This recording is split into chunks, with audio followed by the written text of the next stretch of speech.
از صمیم قلب به شما پیش از همه صحتمندی بردوام، نیروی استوار و کامیابی های نوین در فعالیت دولتیتان آرزومندم. تمنای سیاسی بردوام به شی جین پینگ رئیس جمهور چین بعد از سر و صدای زیاد درباره سیاسی خود امامعلی رحمان که تقریباً 2 هفته در مسیر عام و رسانه‌ها پیدا نبود.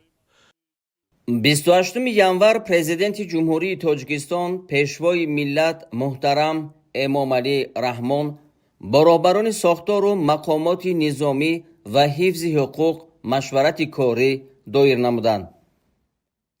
بعد از همین روز دیگر امامعلی رحمان نه در رسانه‌های دولتی دیده شد، نه در رسمی باز کردن کارخانه یا در ملاقات با مردم.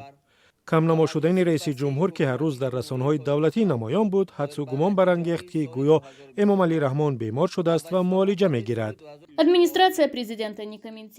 بعضی از سیاستمداران مخالف دولت تخمین می‌کنند که او شاید بیمار و تحت نظارت طبیبان است.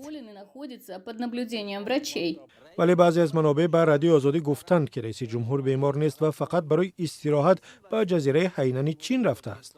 بعد از این دفتر مطبوعات رئیس جمهور درباره ملاقات‌های برنامه‌ریزی شده امامعلی رحمان خبر داد. روز 14 فوریه ویدیوی ملاقات با تسوزاو چیای رهبر بانک آسیایی سرمایه‌گذاری‌های زیربنیادها را نشر کردند که در جریان آن مبلغ‌گذاری دراز مدت از جمله برای نیروگاه راغون بررسی شده است. روز بعد و 15 فوریه پیام تبریکی او به نام رهبری چین نشر شد که غیر مقرری به حساب می رود، چون پیام های امامعلی رحمان بر رهبران کشورها اصلا خطی نشر می شوند.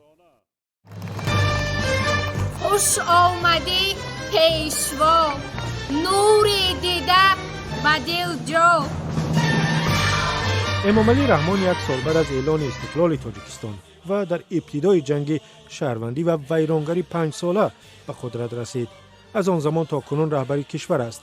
طرفدارانش او را کفیل ثبات و آرامی و سپری از ناامنی‌های افغانستانی همسایه می‌شمارند. سازمان‌های غیر حکومتی و حامیان حقوق رحمان را برای بی‌اعتنایی به حقوق انسان، سرکوب دیگر اندیشان و رسانه‌های مستقل و تعیین اعضای خانواده و همپیمان‌های نزدیکش در مقام‌های بلندترین تاجیکستان تنقید می‌کنند.